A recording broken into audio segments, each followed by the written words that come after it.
Oo, ağalara bak. Çağırdım halde niye gelmiyorsunuz? Sen Sabri aklı başına bir adamsın. Hem kendi başınıza buyruksunuz.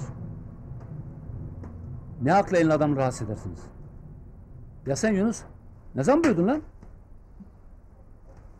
Eğer bir evde gelin olacak yaşta bir kız veyahut da bir dul kadın varsa herkes gelecektir. Bu dünyanın kanunudur. Ama Azat. Aması maması yok! Böyle hatalar telafi edilmez. Ya sen Sabri! Ya sen! Şimdi de gidebilirsin, hadi yürü! Yunus! Gel lan buraya! Nereye gitsin? Yürü!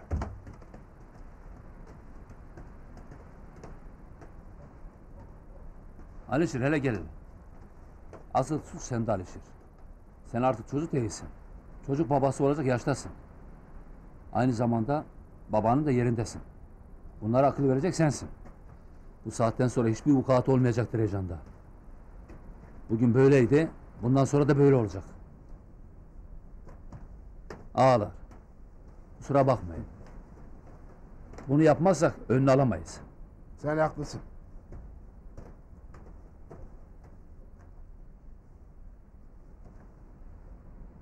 Beni hoş görün.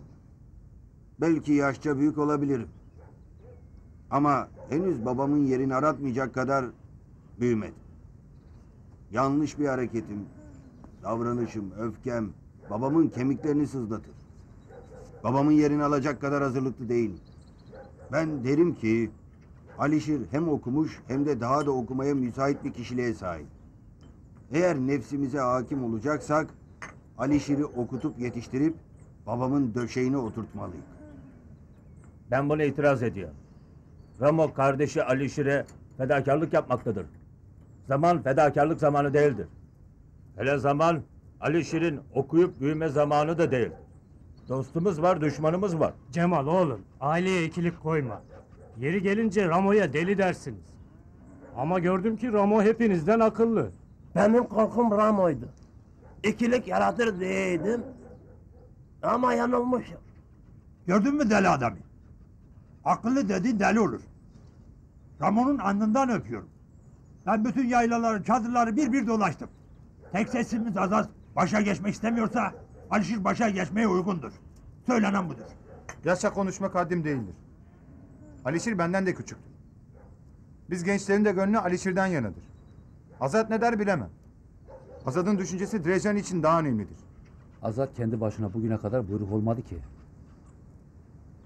Bundan sonra da buyruk olsun. Çoğunluk neredeyse Azat oradadır. Gördüm ki yanlışla doğruyu, güzelle çirkini, iyi ile kötüyü, kısacası arpayla buğdayı birbirinden ayırmışsak, nefsimize hakim olduğumuzun bir işaretidir. İşte Ramo kardeşimiz, nefsine hakim olmuştur. Takdir etmek lazım. Alişir akıllıdır. Ben Alişir Drejan.